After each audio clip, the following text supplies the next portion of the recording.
कल्याण मंदिर मुदारमवद्य भेदी भीता भय प्रदमनिंदित मंग्रि पद्मं संसार सागर निमज्ज दशेष जंतु पुतायमानमभिनम्य जिनेश्वरस्य यस्य स्वयं सुरगुरुर्गरिमाम्बुराशिः स्तोत्रं सुविस्तृतमतिर्न विभुर्विधातुम् तीर्थेश्वरस्य कमठस्मै धूमकेतोस्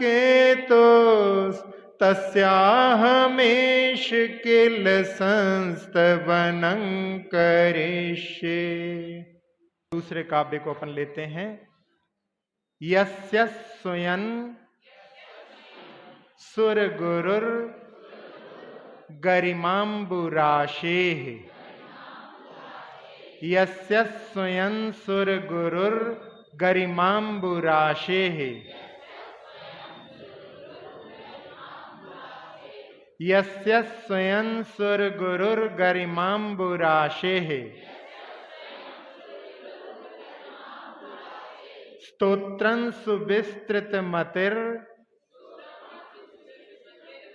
न विभुर्विधातुम्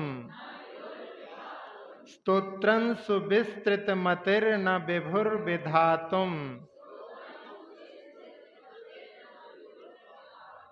तीर्थेश्वरस्य कमठस्मै धूमकेतोस् तीर्थेश्वरस्य कमठस्मै धूमकेतोस् तस्याहमेष किल संस्तवनं करिष्ये तस्याहमेष किल संस्तवनं करिष्ये। यस्य स्वयं सुरगुरुर्गरिमाम्बुराशेः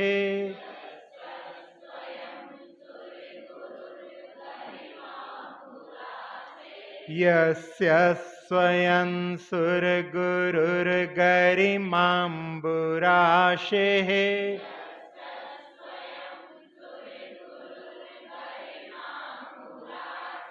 स्तोत्रं सुविस्तृतमतिर्न विभुर्विधातुम्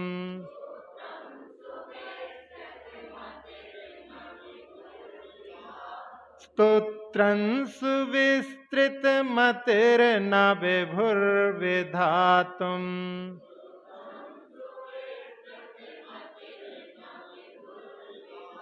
तीर्थेश्वरस्य कमठस्मै धूमकेतोस्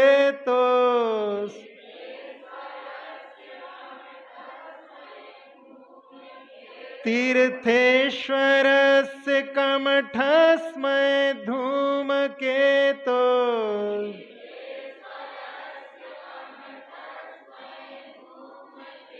तस्याहमेष किल संस्तवनं करिष्ये।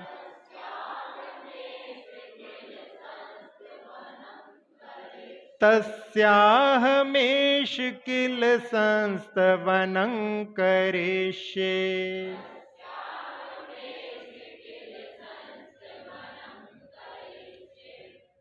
दूसरा काव्य संकल्प का प्रतीक है।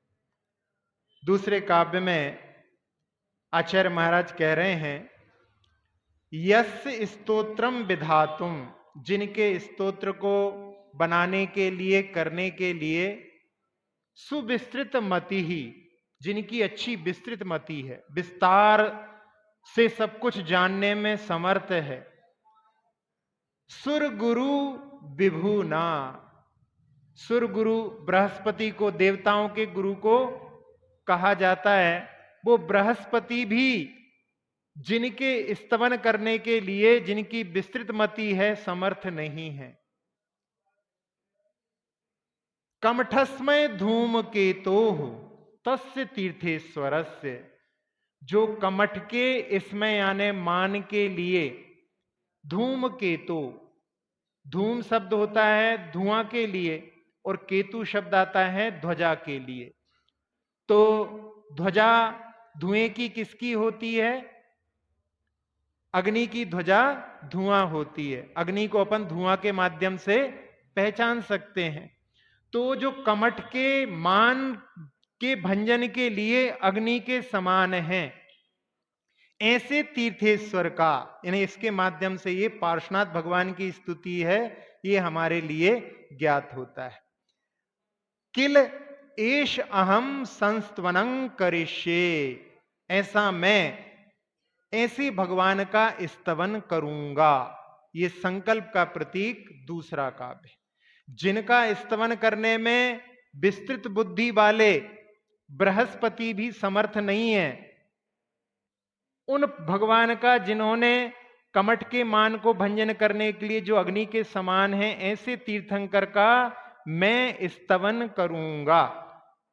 तो इस प्रकार से यहां पर संकल्प के प्रतीक के रूप में, जबकि यहां पर इस काव्य के माध्यम से भी पता पड़ता है ये पार्श्वनाथ भगवान की स्तुति है, और आगे 31, 32, 33 नंबर के काव्य में भी वहां पर जो कमठचर जो आगे संबर नाम का देव था, उसने जो उपसर्ग किया था, उसका भी वर्णन इस काव्य में है। तो इसके माध्यम से ये पार्श्वनाथ भगवान की स्तुति है, ये ज्ञात होता है। तो यहां सबसे पहले अपन सुर गुरु के बारे में कि बृहस्पति कौन होते हैं। सुनते तो बहुत हैं कि जिनके पास में देवों के लिए भी समझाने लायक ज्ञान होता है, वो कौन होते हैं। तो अपने पास में तत्वार सूत्र में चौथे अध्याय में सूत्र आता है चौथा, इंद्र सामानिक त्रायस्त्रिंस पारिषदात्मरक्ष लोकपालानीक प्रकीर्ण का अभियोग्य किल विष्कास चैकशः। इस सूत्र में वहां पर इंद्र जो कहा, जिनके पास में ऐसा ऐश्वर्य होता है और किसी के पास में नहीं होता। फिर उसके बाद में सामानिक के लिए कहा, आज्ञा ऐश्वर्य वर्जितम तस्मिन समाने भवा समानिकाः। जिनके पास में आज्ञा और ऐश्वर्य इंद्र जैसा नहीं होता, लेकिन बाकी सारी चीजें समान होती हैं, वो सामानिक जाति के देव होते हैं। और आगे कहा, पिता गुरु उपाध्याय तुल्याः। जो पिता के समान, देवों में कोई पिता नहीं होते, देवों की कोई संतान नहीं होती, तो वो वहां पर सम्मान के योग्य होते हैं। क्योंकि जैसे पिता, जब कोई बात होती है तो पुत्र उनसे मार्गदर्शन के लिए पहुंचता है, गुरु के पास में भी, उपाध्याय के पास में भी, तो वो सुर गुरु कहलाते हैं।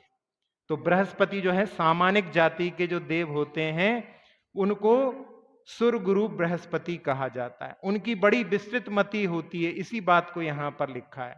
और वो मार्गदर्शन का भी कार्य करते हैं।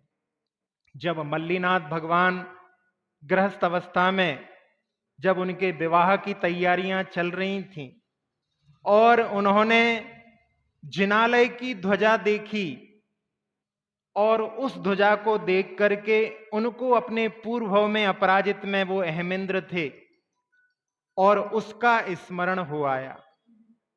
उसके कारण उन्होंने कि मैंने 33 सागर तक वहां पर ये भावना भाई थी कि मैं कब मनुष्य बन करके और श्रमण बन करके अपनी आत्मा का कल्याण करूंगा, और मैं क्या करने जा रहा हूं। तब उन्होंने, उनकी भी शादी की तैयारियां हो चुकी थी, और उन्होंने उस ध्वजा को देख करके अपराजित का स्मरण, और उसके माध्यम से जाति स्मरण अपन उसको कह सकते हैं, उसके माध्यम से उन्होंने वैराग्य को धारण किया। और जब उन्होंने वैराग्य धारण कर लिया, तो उनकी जो मां थी प्रजावती, वो रुदन करती हैं। स्वाभाविक है, जब बेटा घर छोड़ करके जाए वैराग्य के लिए, तो कौन ऐसी मां होगी कि हंसी खुशी उसको भेज देगी, और वो भी रुदन करती हैं। तब सामानिक जाति के देव उनको समझाते हैं कि हे माते, जो सारे संसार के लोगों के आंसू पहुंचने के लिए जा रहे हैं, उनके लिए तुम्हारा रुदन करना योग्य नहीं। तुम्हें तो हर्ष होना चाहिए कि सारे संसार के दुखों को नष्ट करने के लिए उन्होंने अपने कदमों को जंगल की ओर बढ़ाया है। तब उनको वहां पर साहस मिला, ढांढस बंधा, और वो वहां पर उनके आगे जिन्होंने मात्र 6 दिन में ही केवल ज्ञान को प्राप्त कर लिया, हो सकता है एक ही आहार हुआ हो, 2 दिन के बाद में आहार के लिए उठे हों, हो सकता है 2 भी आहार हो सकते हैं, और नहीं तो यदि उस समय बैठ गए ध्यान में तो उससे भी मुक्ति प्राप्त हो सकती। तो ऐसे मल्लीनाथ भगवान की जो माता थी, जगत माता, उनके लिए संबोधन के लिए सामान्य जाति के देवों ने वहां पर संबोधन दिया था। और इसमें कमठस्मय धूम के तो उस कमठ का नाम, जबकि 10 भव पूर्व की घटना है, अभी तो वो उपसर्ग करने वाला इस भव में संवर जो महीपाल, जिसको कि उन्होंने वहां पर कि तुम ये क्या कर रहे हो, जीवित नागों को जलाने का प्रयास कर रहे हो, वही आगे चल करके संवर देव, ज्योतिष देव बना। लेकिन नाम कमठी चलता रहा। जहां मरुभूति और कमठ दोनों आपस में भाई भाई थे, और दुराचार के कारण राजा ने उसको देश निकाला दे दिया। वो वहां पर अपने राजा के पास में जाता है, राजा मना करते हैं कि उसके पास मत जाओ, लेकिन वो मानता नहीं राजा की मरुभूति अपने भाई को मनाने के लिए, और वो तापस का रूप धारण करके बैठा है, और जैसे ही इसको पहाड़ी से ऊपर आते हुए देखता है, अपने हाथ में शिला उठा लेता है, और वो वहां पर कहता है कि मैंने तो राजा को बहुत मनाया था। नहीं, मन में सोचता है कि इसी ने मुझे जो है देश निकाला दिलवाया है, और शिला उसके ऊपर फेंक देता है। भारी शिला जब किसी व्यक्ति के ऊपर गिरेगी तो कितने पीड़ा के साथ में उसके प्राण छूटे होंगे, और उसके कारण में आर ध्यान पीड़ा के परिणामों के साथ में तिर्यंच गति उसने वज्रघोष हाथी की पर्याय प्राप्त की। सल्लकी वन में धीरे धीरे वृद्धंगित होते हुए वो बड़ी विशालकाय काया को प्राप्त हो गया। और जो राजा अरविंद थे, बादलों को देख करके उनको वैराग्य हुआ, और शिखर जी की यात्रा के लिए कुछ श्रेष्ठियों ने कहा कि महाराज जी, हम आपके साथ में शिखर जी की यात्रा करना चाहते हैं, और उनका पड़ाव आकर के उसी सल्लकी वन में ठहरा। वो हाथी वहां पर आकर के उत्पात मचाता है, और बाद में जैसे ही राजा अरविंद जो थे उनको पहले देखा था, उनके वक्षस्थल पर श्री वत्स का चिन्ह था। केवल तीर्थंकर को नहीं, चक्रवर्तियों के लिए भी आया है, इनके लिए भी आया है।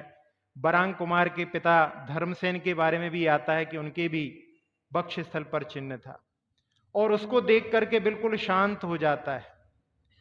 तब जो अब मुनि बन चुके हैं वो राजा अरविंद के भाव वहां पर मुनि भेष में वहां पर उनके लिए उपदेश देते हैं कि हे गजराज, तुमने उस भव में मेरी बात को नहीं माना था, और अब इस भव में भी तुम पाप कर्जन कर रहे हो, निरीह प्राणियों को मार रहे हो, कुचल रहे हो। तो उस समय में उसके वहां पर जाति स्मरण के भाव पहचान जाता है कि ये तो पहले ही श्रीवत्स को देख करके समझ गया है, और अणुव्रतों को धारण कर लेता है। वो वहां जो कमठ का जीव था मर करके कुक्कुट नाम का सर्प हुआ, और ये वृद्ध होने के बाद में जब कीचड़ में फंस गया तो उस समय में जाकर के उसने डस लिया।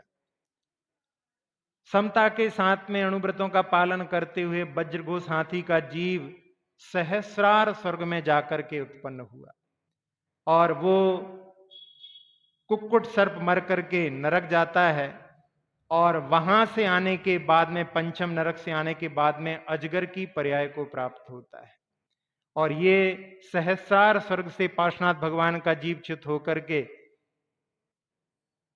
विद्याधर अग्नि वेग बनते हैं, और युवावस्था में ही वैराग्य को प्राप्त होकर के तपस्या करते हुए एक गुफा में वहां पर ध्यानस्थ थे और वो कमठ का जीव अजगर वहां पर पहुंच जाता है और उनको पूरा का पूरा, जैसे अनंगसरा का आप लोगों ने दृष्टांत सुना था, ऐसे उनको पूरा का पूरा वो समता के परिणामों के माध्यम से अपना और ऊपर जाकर के अच्युत स्वर्ग में उत्पन्न होते हैं और वो जाकर के छठे नरक में उत्पन्न होता है।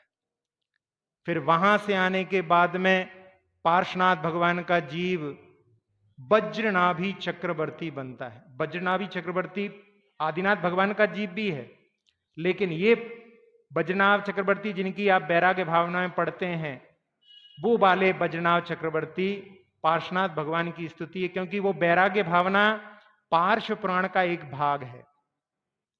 आप राजा राणा छत्री पढ़ते हैं, वो भी पार्श्व पुराण का ही एक भाग है। तो वज्रनाभ चक्रवर्ती अपने चक्रवर्ती पने को पूरा प्राप्त करके बाद में वैराग्य को प्राप्त होते हैं और छठे नरक से निकल करके कमठ का जीव एक भील राजा बनता है। और जब वो मुनिराज वज्रनाभ चक्रवर्ती को देखता है तो उस समय में उनके ऊपर अपने पूरे तरकस के तीर खाली कर देता है। पूरे शरीर में तीर उतर चुके हैं और समता के परिणामों के साथ में वो अपनी देह को छोड़ करके ग्रेवेक में जाकर के 23 सागर की आयु को प्राप्त होते हैं और वो सप्तम नरक में जाकर के उत्पन्न होता है। और सप्तम नरक से निकला हुआ जीव जो होता है वो नियम से तिर्यंश बनता है, तो वो वहां पर सिंह की पर्याय को प्राप्त होता है। और जिन्होंने वज्रनाभि चक्रवर्ती ने अपनी देह को छोड़ा और वो जाकर के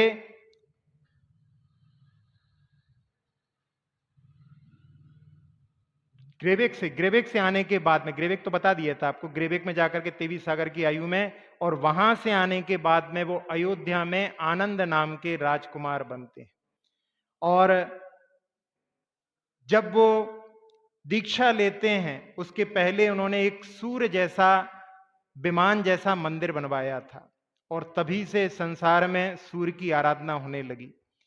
और दीक्षा लेकर के उन्होंने 16 कारण भावनाओं को भाग करके तीर्थंकर प्रकृति का बंद किया और वो नरक से निकल करके सप्तम नरक से निकला हुआ कमठ का जीव भयानक सिंह बनकर के उनके ऊपर टूट पड़ता है, जिसका नाम पंचानन कहा जाता है, जिसका एक मुख और 4 जो हाथ होते हैं, वो भी जब वार करता है तो उसके नाखून बाहर निकल आते हैं। वो 5 मुख वाला दिखाई देता है जब सिंह आक्रमण करता है। तो ऐसा आक्रमण करता है उनके ऊपर और उसके माध्यम से समता के साथ में वो अपने देह को छोड़ करके जा करके प्राणत स्वर्ग में उत्पन्न होते हैं और वो नरक में जाता है। और नरक से निकलने के बाद में फिर उनके नाना के रूप में और धीरे धीरे करते करते आगे वो तापस के व्रतों के माध्यम से ज्योतिष्क देव में उत्पन्न हो जाता है और वहां संवर नाम का देव उनके ऊपर आकर के उपसर करता है। 4 महीने में उन्होंने केवल ज्ञान प्राप्त किया था। 4 महीने में जब 7 दिन शेष थे उस समय में आकर के उनके ऊपर उपसर्ग किया और उस समय में जिनको नमोकार मंत्र या उपदेश सुनाया था वो धर्णेंद्र और उसकी देवी आकर के उनके उपसर को दूर करने का प्रयास करते हैं। धर्णेंद्र उनको अपने फण मंडप से उनको वहां पर संरक्षित करता है और देवी उनके ऊपर छत्र लगाती है। ऐसी प्राचीन मूर्तियां एलोरा आदि में मिलती हैं जिसमें वो छत्र लगा करके बगल में खड़ी हुई है।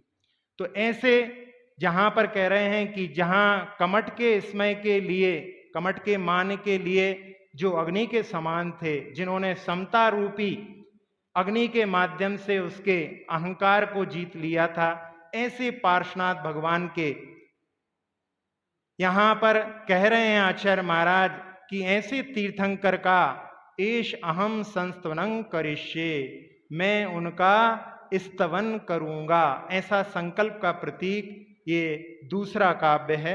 अपन इसके एक बार पुनः उच्चारण कर लेते हैं।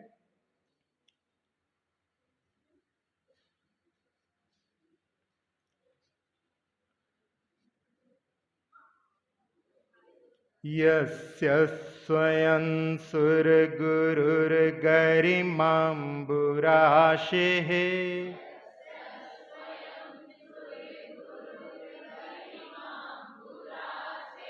स्तोत्रं सुविस्तृतमतिर्न विभुर्विधातुम्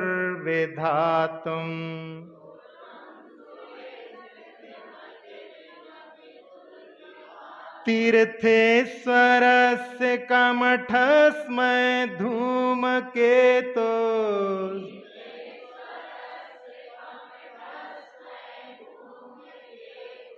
तस्याहमेष किल संस्तवनं करिष्ये।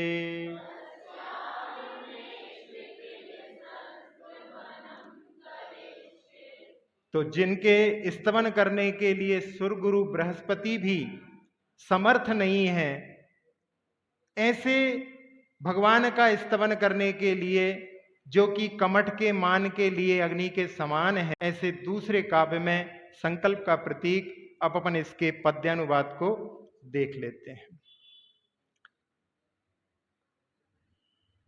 स्तोत्र ये निराला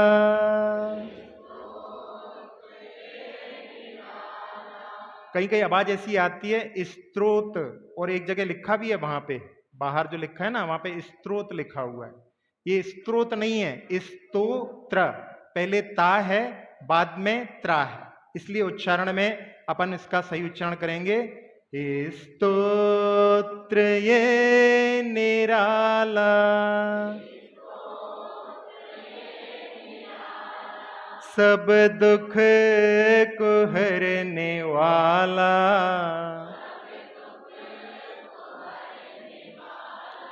कल्याण का है मंदिर, प्रभु गुण की है ये माला। स्तोत्र ये निराला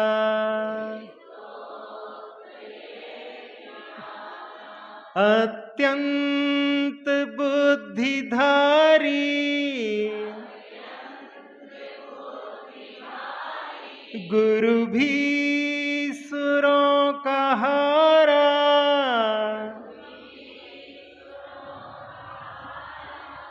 स्तोत्र को बनाने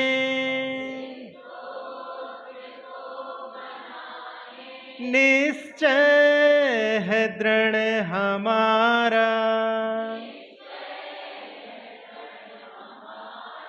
नत हो करूंगा स्तवन, जिन मान कमठ ज्वाला,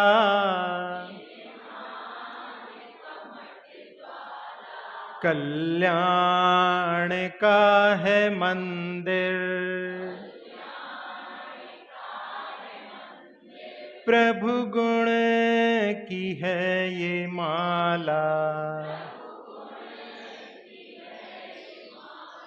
स्तोत्र ये निराला पद मात्रा से दूषित वचन अगर ममहीन रहे, और प्रमाद कषाय के वश में सम्यक अर्थ विलीन किए, जिन वाणी माता मेरी उन सब त्रुटियों को क्षमा करें, दें आशीष शीघ्र हम सबको केवल लब्धि रमा मिले, प्राप्त हमें हो बोधि समाधि परिणामों की शुद्धि हो, निज आत्म उपलब्ध हमें हो, शाश्वत सुख की सिद्धि हो।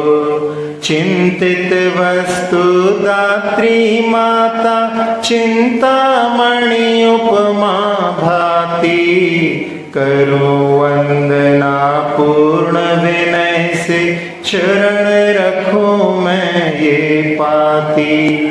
कर जिन वाणी स्तुति, तन की ममता टार, महामंत्र का जाप अब सभी जपें नभ बार।